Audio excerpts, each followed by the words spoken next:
আসসালামু আলাইকুম প্রিয় দর্শক, কেমন আছেন সবাই? আশা করি সবাই অনেক ভালো আছেন। আলহামদুলিল্লাহ, আমি অনেক ভালো আছি আল্লাহ তাআলার অশেষ রহমতে। আজকে আপনার কাছে একটি বিষয় আমি শেয়ার করব। বিষয়টা হচ্ছে দক্ষিণ আফ্রিকা যারা অ্যাসাইলাম সিকার আবেদন করেছেন তাদের জন্য পাসপোর্ট বানাতে অনেকটাই আহ, সমস্যা। বিগত দিনে আমরা যেমন যারা আর কি দক্ষিণ আফ্রিকায় অ্যাসাইলাম সিকার আবেদন করেছেন তাদের তারা চাইলে তাদের বাংলাদেশি পাসপোর্টটি তারা রিনিউ করাতে পারতেন কোনো সমস্যা ছাড়াই।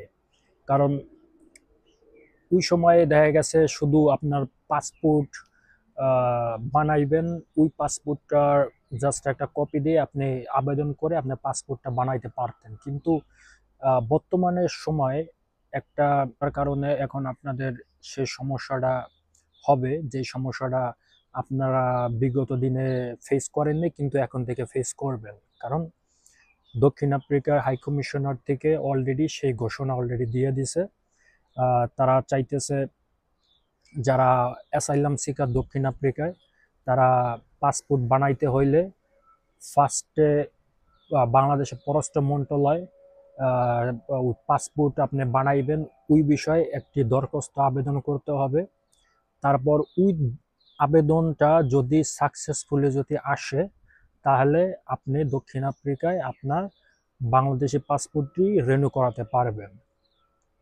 আর যদি আসে তাহলে আপনি পারবেন না। কিন্তু এখানেও একটা কিন্তু আছে। কিন্তুটা কি, আপনাদের সাথে এই বিষয়টা আমি শেয়ার করি। বিষয়টা হচ্ছে, আপনি ধরেন দক্ষিণ আফ্রিকা আসছেন, যখন আপনি অ্যাসাইলাম ক্লেম করছেন দক্ষিণ আফ্রিকার হোম অ্যাফেয়ার্সে, আপনি তখন কি কি বিবরণ দিয়েছিলেন ওইখানে, কি স্টেটমেন্ট দিয়েছিলেন, দিয়ে আপনি এই আহ, আপনার অ্যাসাইলামটি পাইছেন, এই বিষয়ে আপনার বিস্তারিত ওই পররাষ্ট্র মন্ত্রণালয় ওই লেটারে আপনার ওই লিখিত আর কি দিতে হবে। তারা বিষয়টা যাচাই বাছাই করবে। করার পরে যদি দেখে যে না, আপনি বাংলাদেশে কোনো সমস্যা করেন নেই বা বা আপনি আপনার জীবন হুমকির মুখে, এর জন্য আপনি দক্ষিণ আফ্রিকা এসে অ্যাসাইলাম সিকার আবেদন করেছেন, ওই ক্ষেত্রে আপনার পাসপোর্ট রিনিউ করানোর ক্ষেত্রে ওই জিনিসটা তারা করবে, মানে অ্যাপ্রুভাল দিয়ে দেবে। কিন্তু যদি আপনি কোনো সমস্যা, মানে আপনি ধরেন এই বর্তমানে তো আওয়ামী লীগ সরকার মূলত এই জিনিসটা করছে, বাংলাদেশ গভর্নমেন্ট এই আওয়ামী লীগ সরকারের কারণে। কারণ তারা যাতে সহজে জানি কোনো দেশের সিটিজেন, মানে অ্যাসাইলাম সিকার জানি আবেদন জানি না করতে পারে, এর জন্য এই পদক্ষেপ নিয়েছে। কিন্তু এই বিষয়টা এখন দক্ষিণ আফ্রিকা শুধু না, আরো অন্যান্য দেশে যারা অ্যাসাইলাম সিকারের জন্য আবেদন করেছেন, এখন যারা পাসপোর্ট বানাইতে যাইবেন তাদের জন্য এই সমস্যাটা হবে। শুধু দক্ষিণ আফ্রিকার জন্য না, অন্য অন্য কান্ট্রিতেও এই জিনিসটা চলবে। কারণ এটাই নিয়ম।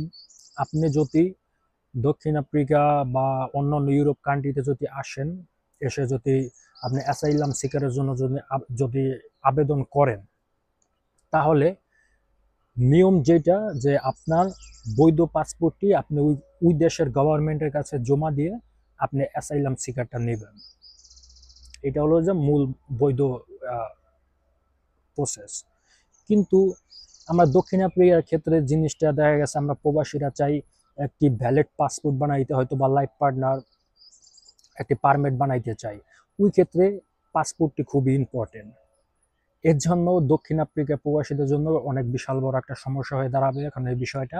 কারণ এই পাসপোর্ট বানাইতে আগে যতটা ইজি ছিল, বর্তমানে সিচুয়েশনে এতটা ইজি থাকবে না। আশা করি সবাই জিনিসটা বুঝতে পারছেন। যেই লেটারটি, ওইটা আমি আমার ভিডিওতে, আমার সাইডে আমি একটা ওইটা আপনারা দেখবেন, একটা ফটো দেব, ওই জিনিসটা আপনারা দেখবেন। দেখলে আপনারা জিনিসটা বুঝতে পারবেন। আজকের ভিডিও, যদি আমার ভিডিওটা যদি ভালো লাগে, দয়া করে একটা লাইক কমেন্ট করবেন। আমি কমেন্টে অ্যান্সার দেওয়ার চেষ্টা করবো ইনশাল্লাহ। আর চ্যানেলটি সাবস্ক্রাইব করবেন।